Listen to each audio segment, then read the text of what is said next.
नमस्कार, मैं मेघा हिंदुस्तानी स्वागत करती हूं आपका GS4 न्यूज पर। बीजेपी के लिए आज सचमुच विडंबना वाला दिन है, अचंभा वाला दिन है। जीत कर भी हार गए, वो स्थिति आ चुकी है आज बीजेपी की। प्रधानमंत्री नरेंद्र मोदी प्रधानमंत्री तो बन जाएंगे, कैबिनेट मिनिस्ट्री भी बढ़ जाएगी, लेकिन सरकार क्या 5 साल चल पाएगी? और अगर ऐसा ना हो पाया तो फिर क्या? लेकिन इससे पहले सवाल यह उठता है कि मंत्रिमंडल देने से पहले, सरकार बनाने से पहले क्या इंडिया अलायंस पूरी तरीके से तैयार है? क्या भारतीय जनता पार्टी को समर्थन देने वाली वो पार्टियां अपने शर्त नहीं रखेंगी? बिल्कुल रखेंगी। और वो भी इस समय नीतीश कुमार, जेडीयू जैसे, जिन्हें पलटू राम कहा जाता है, नीतीश कुमार वो है पावर में, उनके पास है कमान कि वो ये निर्धारित कर सके कि एनडीए की सरकार बने या ना बने। लेकिन दूसरा नाम जो नीतीश के बाद सबसे ज्यादा चर्चित है, या कहूं नीतीश जितना ही चर्चित है, वो है चंद्रबाबू नायडू का। वही चंद्रबाबू नायडू जिन्हें अक्सर ये माना जाता है कि जो हमेशा जीतती है ना, सरकार बनाने के करीब आ जाती है, उनके उलट वोट देने का काम इनकी पार्टी टीडीपी करती है, या जो हमेशा ज्यादा पावर में रहती है, या जिनके आंकड़े नंबर वाइज ज्यादा जो पार्टी रहती है, उसके खिलाफ ही टीडीपी हमेशा खड़ी रहती है, ऐसा माना जाता है। ये एक धारणा है, लेकिन क्या इस धारणा को तोड़ पाएंगे इस बार? क्या टीडीपी एनडीए अलायंस को नहीं देगी समर्थन और इंडिया अलायंस के पक्ष में चली जाएगी? लेकिन सवाल दोस्तों ये है कि अगर इंडिया अलायंस के पक्ष में न जाकर एनडीए अलायंस को समर्थन टीडीपी देती है, तो क्या चंद्रबाबू नायडू, जो अभी पूरी की पूरी कमान संभाले हुए है, जो स्टीयरिंग है, जो गाड़ी है, वो चंद्रबाबू नायडू चला रहे हैं। फ्रंट सीट पर इनके साथ है नीतीश कुमार और बैक सीट पर है मोदी। समझिए इस बात को। जो हाथ स्टीयरिंग का पर प्रधानमंत्री मोदी का हमेशा रहता था, वो गाड़ी को जिस दिशा में मोड़ना चाहे वहां पर मोड़ देते थे। अब स्टीयरिंग की कमान जो है वो नीतीश कुमार और चंद्रबाबू नायडू के हाथ में है। वो बारी बारी से स्टीयरिंग पर अपना हाथ साफ कर रहे हैं, लेकिन बैक सीट पर एक ही व्यक्ति बैठा, और वो है गुजरात लॉबी, यानी मोदी शाह का ड्यू। चेक एंड बैलेंस का सिस्टम पूरा का पूरा हो चुका है, क्योंकि बीजेपी को पूर्ण बहुमत नहीं मिली है, 240 सीटों पर सिमट चुकी है।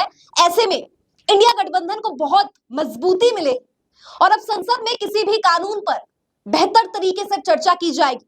मनमानापन, तानाशाही वाला रुख अब बीजेपी, प्रधानमंत्री मोदी बिल्कुल भी नहीं अपना पाएंगे, और अब बहुत ही बेहतरीन तरीके से एक चेक एंड बैलेंस और डिसेंट्रलाइजेशन, जो गुजरात लॉबी, जो अमित शाह और नरेंद्र मोदी अपने हाथों में पूरा का पूरा कमान सौंप लेते थे, पूरी की पूरी निर्णय जो है इन ड्यूओ के द्वारा, यानी गुजरात लॉबी के ये शाह मोदी की जोड़ी चलाती थी। अब ये अपने अपने बलबूते पर कोई भी फैसले नहीं ले पाएंगे। एक तरफ है इंडिया गठबंधन की मजबूती, तो दूसरी तरफ है भारतीय जनता पार्टी की कमजोरी।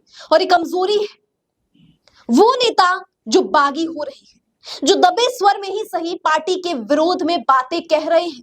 बहुत से ऐसी वीडियोस, बहुत से ऐसे उदाहरण आए हैं, लेकिन बात करेंगे हम योगी की। उत्तर प्रदेश के मुख्यमंत्री को साइडलाइन करने की पूरी रणनीति बनाई जा रही है। उत्तर प्रदेश में केवल 33 सीटों पर बीजेपी सिमट चुकी, और समाजवादी पार्टी ने 37 सीटें लाकर इतिहास रच दिया। लेकिन यहाँ पर सवाल ये है कि जिस योगी को साइडलाइन किया जा रहा है, सरकार एनडीए की किस तरीके से बन पाएगी? अब एनडीए सरकार को बनाने के लिए आपको सभी पार्टियों की शर्तों को मानना पड़ेगा। चंद्रबाबू नायडू ये शर्त रख रहे हैं कि उन्हें विशेष राज्य का दर्जा दिया जाए। कुछ यही शर्त जो है नीतीश कुमार ने भी बिहार के संदर्भ में रखी थी।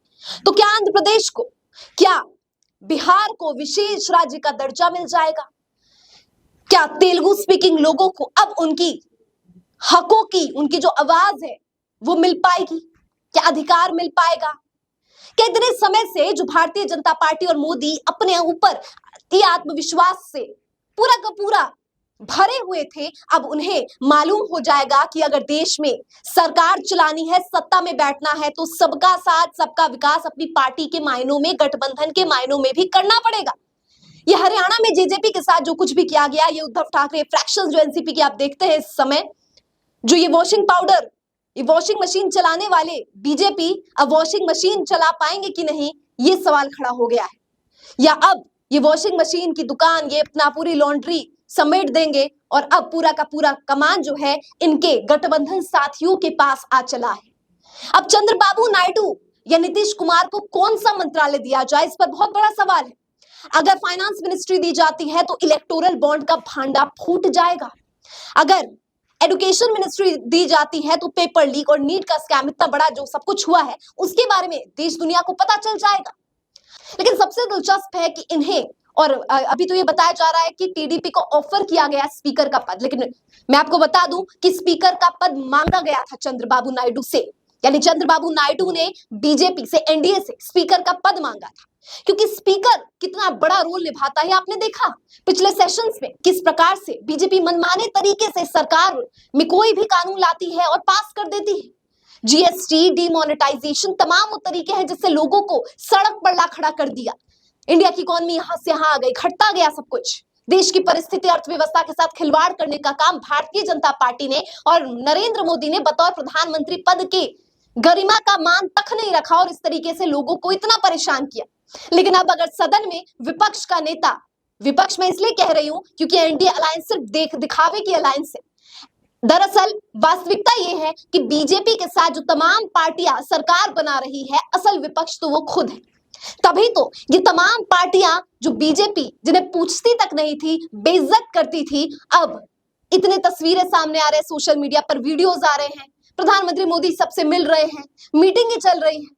लेकिन अगर इनमें से किसी भी मंत्रालय को टीडीपी को दिया जाएगा तो खतरा बीजेपी पर है, और अगर स्पीकर का दिया जाएगा तो सबसे बड़ा खतरा हो जाएगा बीजेपी को, क्योंकि अपने मनमानी तरीके से सरकार चलाने की आदि बीजेपी अब अपनी तानाशाही नहीं कर पाएगी। और ये जो देश की नियति तय करने वाला लोकसभा चुनाव था, उसने सचमुच देश की नियति तय कर दी है, लोकतांत्रिक ढांचे को जीवित करने का काम किया है।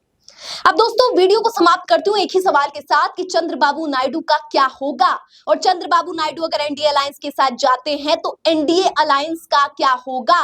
क्या एनडीए अलायंस सरकार बना पाएगी? सरकार बनाने के बाद किससे कौन सा मंत्रालय दिया जाएगा, और अगर मंत्रालय दे भी दिया जाएगा तो क्या सरकार सुचारू रूप से चलेगी? बताइए, कमेंट करके बताइए। फिलहाल मुझे दीजिए इजाजत, मिलती हूं आपसे ऐसे ही वीडियोस के साथ। धन्यवाद।